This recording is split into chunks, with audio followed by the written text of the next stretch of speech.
po ng dating Speaker Bebot Alvarez. Alright. And as a lawyer and as a former dean ba, director or current dean? Former po. Alright. So as a Nag-resign na po lawyer ako. and a former dean, you are aware that political speech is constitutionally protected, correct?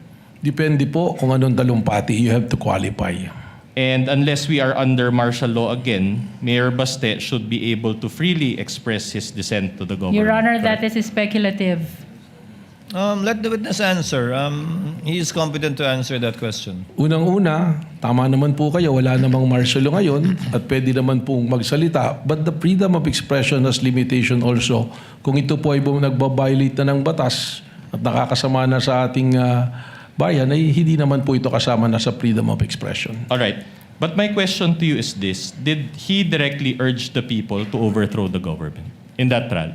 Ang sinabi po niya, base sa aking testimonya, ay isang ulo lang ang gusto namin, ang ulo ni Bongbong Marcos. At kung matatandaan po ninyo, ay correlated it dun sa mga dati pang mga pangyayari. Hindi lang po yung event at sinabi na yun ang aming nagbasehan base sa aming pamantayan po sa pag-assess po ng bantaon ng threat po. But that was your own interpretation of what That is happened. not only my interpretation, but is the interpretation of the new National Bureau of Investigation based on the standards that we follow, consistent to the standards Alright. that we're following. Is it your interpretation